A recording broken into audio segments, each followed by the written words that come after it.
All right, guys, let's slow things down a little bit, okay, and actually process what's going on at this football club because for the first time in a long while, the noise feels louder, but the messaging coming out of Cobham feels clearer, yeah?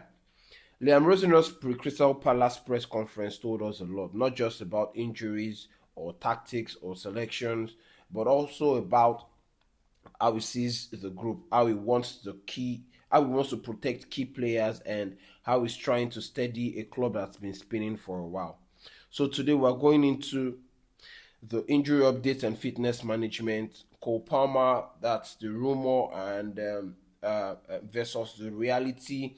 Esugo, Lavia, and midfield balance, and then also have a little bit of transfer talks that's with regards to Douglas Luiz, Axel Disasi, and Raheem Sterling. We'll also talk about the leadership inside the club and a few other things. Quite a lot to unpack here, so I want you guys to stick around and don't forget to like this video and share because it's the only way for you guys to help me grow this channel. So let's go right into it. The first thing that stood out was Rosinier's measured tone around injuries and sickness.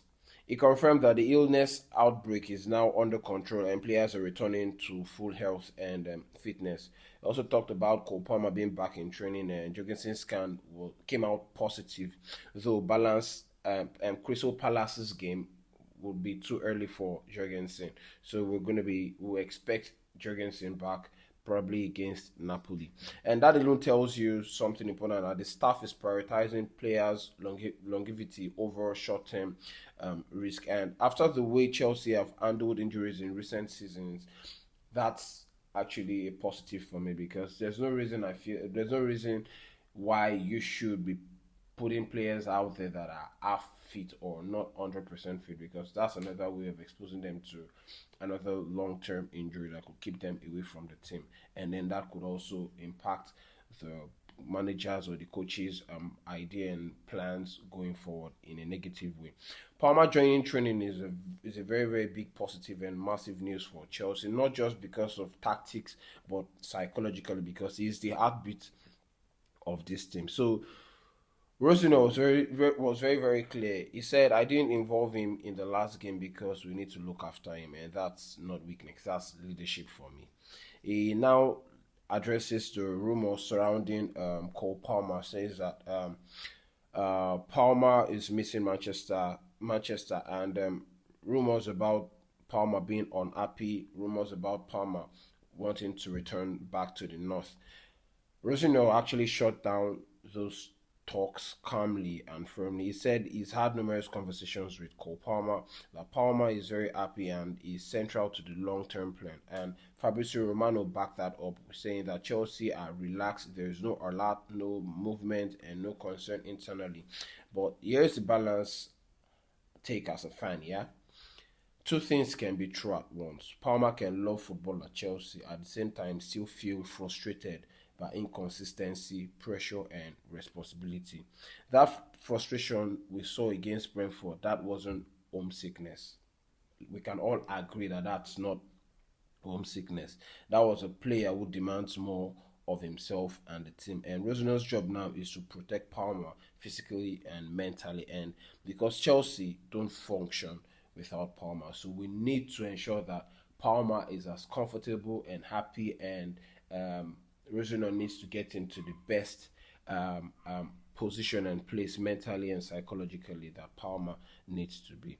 And then I will finally have clarity on Darius Sugo. He said Darius Sugo had a freak injury. He slipped in training and unfortunately he's going to be out for over a month, and that's fair for me. But I don't know how we keep getting news of freak injuries left, right, and centers. You guys need to be very careful. Whatever you guys do that causes you guys to be involved in certain types of injuries. I don't know what you guys do, but you guys need to be very careful. He, and that's honesty for me. That's transparent, and at least we already have an idea of what the update is with Dario. And so then we talk about Romeo Lavia. Reginald was already very clear. He said he wants Lavia back, but only when he's fully ready. There is no need in rushing him back and no repeat setback. So that's, like I said, a massive shift for me from what we've seen in recent times. He even named the depth Chelsea currently have. Talked about Caicedo, Enzo Fernandez, Santos, and Reece James, who can always talk into the midfield when called upon. And he has not played. He has not been bad or played bad each time he's been asked to play from the midfield. And that tells you something. He doesn't want just bodies. He wants chemistry. And then we'll now talk about Douglas Luiz, because Chelsea and Juventus have had initial contact. Juve want an obligation, while Chelsea say they want just a straight loan. And honestly, for me, Chelsea are right here, because a straight loan makes sense for Chelsea. He's experienced, like I said, he's Premier League proven, tactically intelligent, and knows how to manage games. But the problem for me here is that the Douglas Luiz that I wanted was the Douglas Luiz that we watched at Aston Villa, not before he went to Juventus. So his game actually down-tooled when he left the Premier League for Juventus and all that. So it only makes sense that Chelsea go for a straight loan for Douglas Luiz. And Matt Law reports also had context. They say Chelsea are also checking out other Premier League experienced midfielders, and that's key. It's no longer a panic buy or that. It's an optional reinforcement, and that's exactly how January business should be conducted and run. Then Rosenier's comment on Disasi and Sterling were mature and telling. He didn't deny any movement. He didn't confirm exit. He simply said, I want every player to have the best career possible, whether at Chelsea or elsewhere. And that's football speak for itself.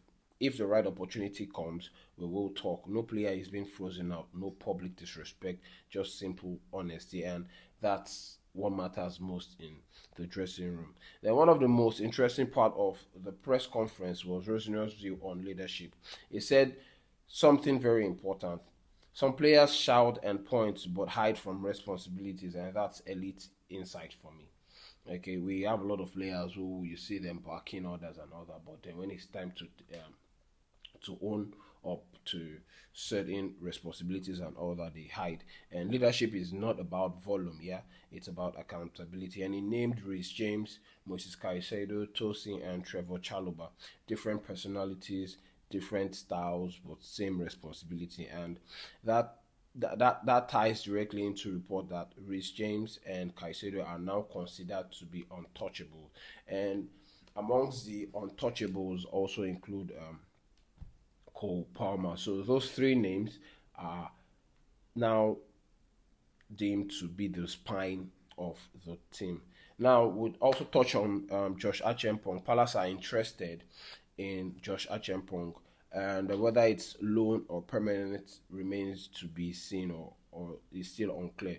Chelsea's position is very, very firm. Chelsea have insisted until now that Josh Archempong isn't for sale, and I hope that remains the case, because Archempong represents the academy, represents the Cobham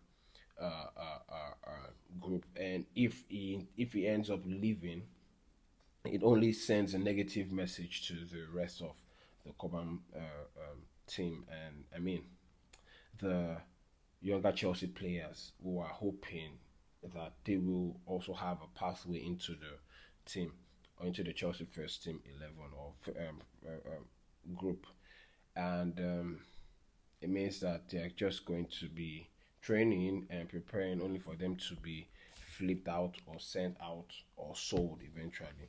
Whether it's loan or staying put, this will be handled carefully, and that's a good thing. There is no reason why Chelsea should sell Josh Archempong. I think that Liam Rosenior, as well as the IRF, should find a way to get Josh Archempong more playing time. Then Rosenior also addressed VAR delays, tactical adaptability, and back three considerations. And the key takeaway for me is that there's not enough training time for training implementation, and for Rosenior to implement his ideas. Right now, simplicity matters, familiar structures matters, and clarity matters most. We are seeing a coach adapting to a group and not forcing ideas, and that's just it for me. Rosenior confirmed that he is adapting to his team and getting to know them better and all that. And then we also finally we'll talk about what to expect from Crystal Palace, because we are going to be up against a Crystal Palace that have lost their captain in Maguire. They've also lost players, important players like Iberichi Eze and even Olise, who's having the best of his career in Bayern Munich, and which actually limits the threat that Chelsea will be up against at the Selhurst Park. But then again, we still know that Crystal Palace are one team that have proven to be one of the most difficult teams to beat of recent. However, at the Selhurst Park, Chelsea have had more favours at their home ground since 2017 compared to how it's been when we welcome Crystal Palace to the bridge, if I'm not mistaken. I stand to be corrected here because I'm just going with things over. And I don't have my information here. At the time of this recording, it's 1 a.m. in the morning, and because I need to get this out there, and I made a promise to myself to ensure that you guys don't miss out on anything, and that's why I am here at this time of the night or the morning, the early hours of Saturday, to put this video out there. So please, the only way you can encourage me is like this video and share, and drop your 2 cents in the comment section below. Anyway, we know that Crystal Palace are a very, very stubborn and brutal team. Yeah, it doesn't mean that they don't have any threat, and we also have to keep an eye on Mateta and Adam Wharton. Those are the 2 important players right now that Chelsea, if we're going to go away with anything from the Selhurst Park, we need to keep Mateta silent, because he is proven to be a dangerous striker. And then if you give Adam Wharton too many rooms to play, he's going to wreak havoc. And that's where we need Caicedo to be on him like a rash. Anyway, Chelsea will need to control the midfield, maintain discipline defensively, and be patient in terms of build up. And this won't be pretty, because Crystal Palace are also a very physical team, and not just physical, they are tactically sound. And to end this, I'll give you guys my predicted lineup and then finish up with my score prediction. And yeah, so let's get into it. Yeah, so this is my predicted lineup for the game against Crystal Palace at the Selhurst Park, with Sanchez in goal, the back four of James, Fofana, Chalobah, and Marc Cucurella. In the midfield pivot, we have Enzo Fernandez and Moises Caicedo, with Cole Palmer playing just ahead of them. And then in attack, we have Esteval coming from the right and Neto from the left, with João Pedro as the striker.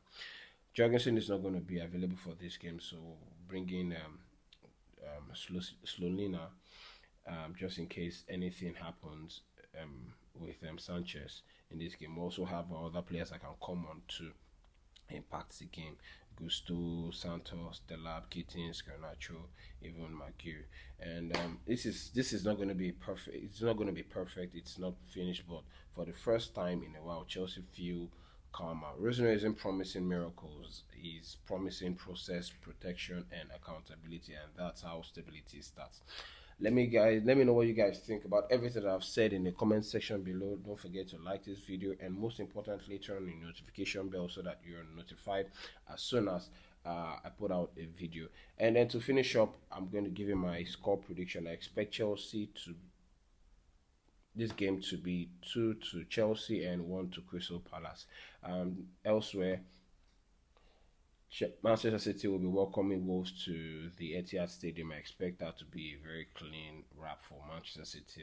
Manchester City 3, Wolves 1, and then it's going to be Bournemouth versus Liverpool. I'm expecting the game to be a tie, a 1-1 tie, or probably a 2-2 tie. And then it's also Burnley versus Tottenham. I expect that to be a win for Tottenham, so I'm going to give Burnley 1, Tottenham 3.